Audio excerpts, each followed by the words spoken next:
Virpur police સ્ટેશનની હદમાં અમારા વીરપુર પીઆઈને બાતમી મળી કે અહીંયા એક આઈસર જો ટ્રક છે આમાંથી બીજા વાહનોમાં દારૂ શિફ્ટ થઈ રહી છે પ્રોહિબિશનનો મુદ્દામાલ.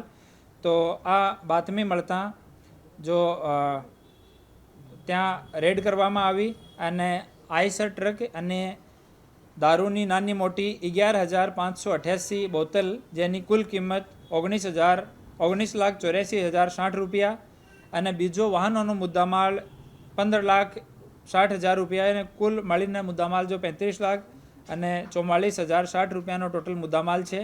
અને આમાં આઈસર સિવાય 2 પિકઅપ ગાડીઓ અને એક નાની ગાડી એ જો મારુતિની સુઝુકીની સ્વિફ્ટ 4 વ્હીલ ગાડી છે એ ત્યાંથી કબજે કરવામાં આવી છે. અને એક આરોપી રિયાઝ ઉર્ફે પિન્ટુ આમંદભાઈ હેરંજા ઓ રાજકોટનો રહેવાસી છે, એને અટક કરવામાં આવ્યો છે. બાકી આરોપીઓ ત્યાંથી ભાગી ગયા. અને આમાં આ કેસમાં બીજા આરોપી જો છે એને નાસ્તા ફરતા બતાવવામાં આવ્યા છે, જેમાં અલ્તાફ ઠેબા જુનાગઢનો, તોસિફ વાઘો અસીમભાઈ ઉમરેટિયા એ રાજકોટનો, રાણાભાઈ રબારી જુનાગઢનો અને ઇંગ્લિશ દારૂ મોકલનાર અને બાકી મદદગાર લોકો એનું નામ ખોલવામાં આવ્યો છે અને એની તપાસ હાલ વીરપુર પોલીસ સ્ટેશનમાં ચાલુ છે.